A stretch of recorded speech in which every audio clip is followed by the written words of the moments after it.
Hey guys, Brian delivers you the goods here. I'm returning to you for the OK Demand Movies of 2020 so far part 2 video that I said I was going to do. So it's for the OK Demand Movies of 2020 so far video, the part 2.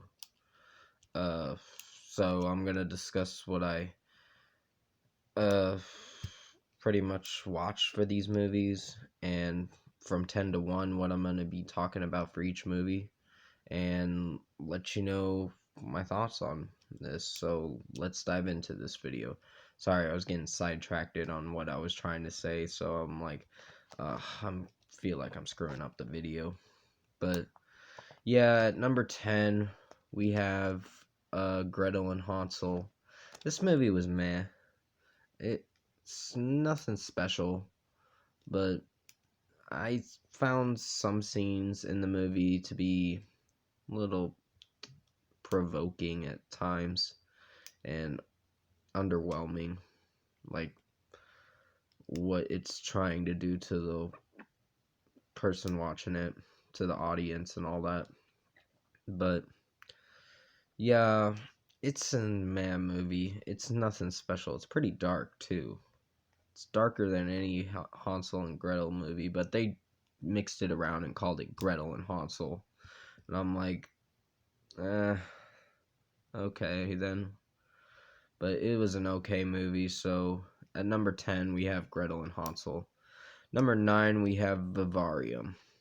Now, this movie was pretty much about, it had Jesse Eisenberg and Imogen Potts in the movie. And it was not bad. It was okay, but it could have been a lot better. It was just an okay movie.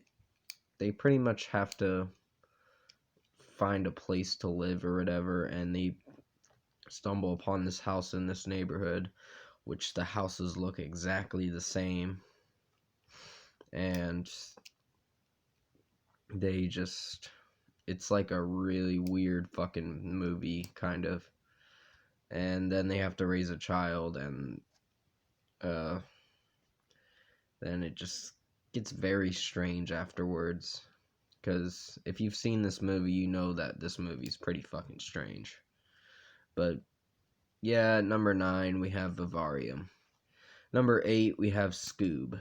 Now, I got to watch this the weekend of the 15th of May, and I actually didn't hate it.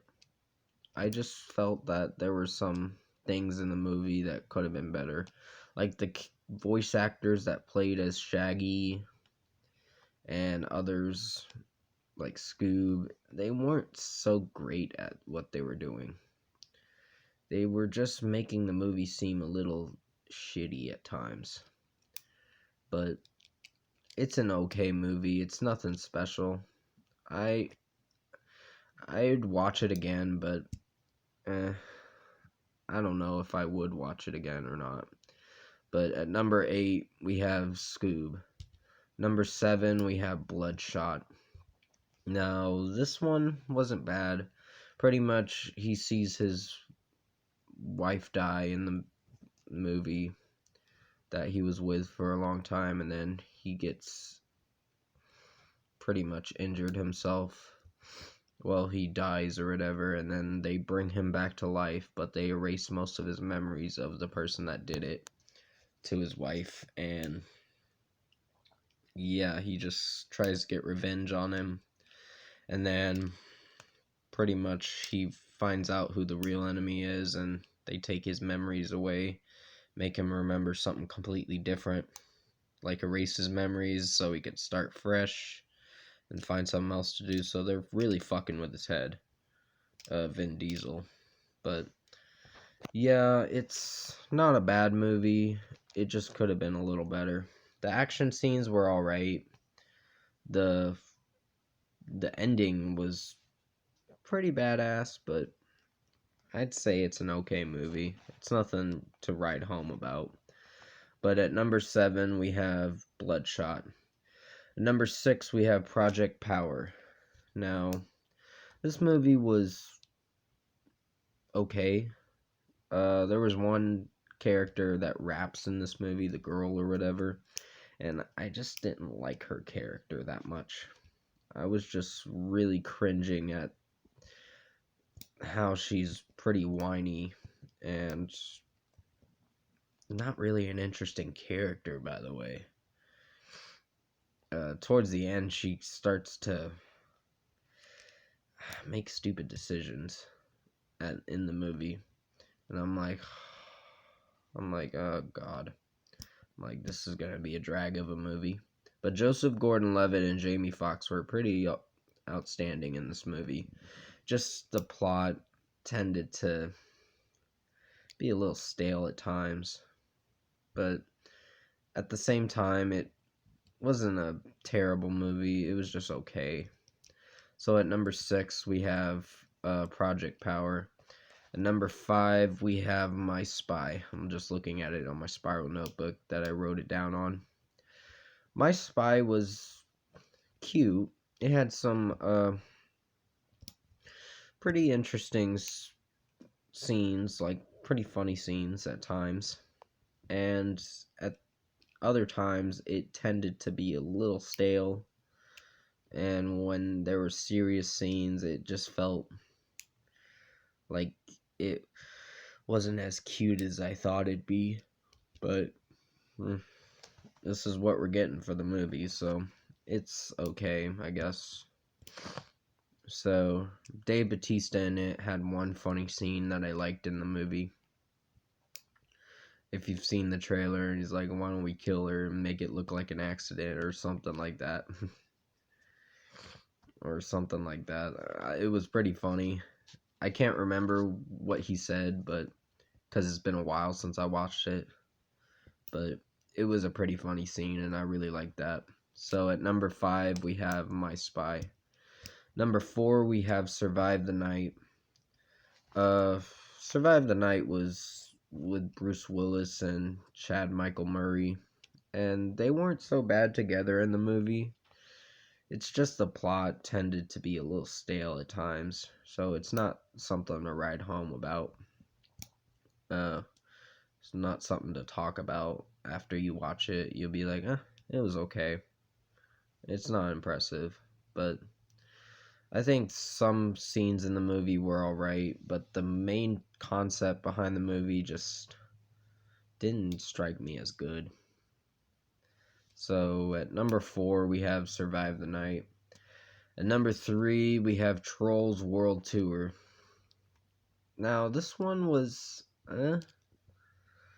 it's nothing terrible, but, I know Ozzy Osbourne was in this movie, and he played the grandfather of the rock, trolls or whatever, the rock and roll trolls, and I actually liked him in that movie. But the songs were just, even the pop culture kind of songs were just crap. I was like, ugh, this is gonna be a drag of a movie. But anyways, Trolls World Tour ended pretty okay. There were some scenes that I kind of did look at and say, oh, it's fine. But then there were other scenes that I was like, I don't know if I'd like this. It's a kid's movie, and kids will probably like it. But for some adults, you kind of know that it's not for you. But at number 3, we have Trolls World Tour. At number 2, we have Inheritance. And sorry about that ding on my phone. Inheritance wasn't bad. It had Lily Collins in it. And I actually didn't hate this movie that much. That's why I put it at the lower list. But the number 1 pick is going to be an interesting one. And yeah, sorry about my congestion.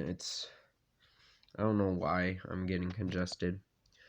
Yes, Inheritance wasn't a bad one, but the movie kind of got very suspenseful and intense, and I really liked it at times. And then there were other times where it's like, it's nothing special.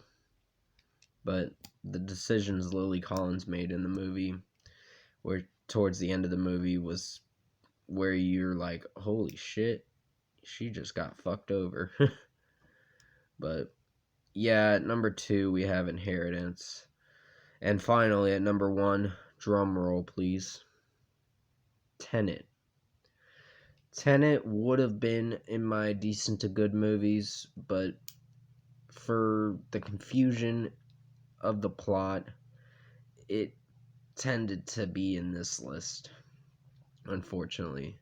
It was going to be the number 10 pick or number 9 pick, but because I did originally give it a 6 out of 10, but I'm going to give it a 6.5 now because I saw it again and I was like, okay, this is fine. The plot is really confusing, and there's some things I could get and there were some things I couldn't get, but the movie's okay. The movie is nothing that special, but I did like the action scenes and I liked some things about the movie, but and some of the plot I could get, but I couldn't follow the rest of it because it was just a loophole.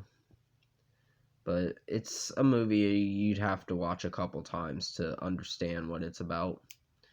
And the beginning of it was pretty interesting, and then towards the end you're just like, holy shit.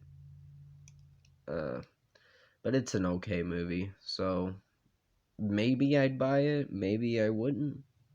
It is action packed, so you're gonna like it. The action scenes you're gonna like. Just the movie itself is, yeah, it's nothing I'd watch that much. But yeah, that's gonna be it for this list. At number 1 we had Tenet, and that will be it for this list. Comment below and let me know what your okay to man movies of 2020 so far are.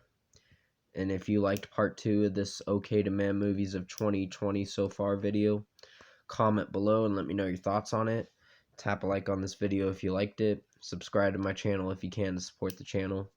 I will be returning to you tomorrow for the Disciple, Oh God Save Us All album review.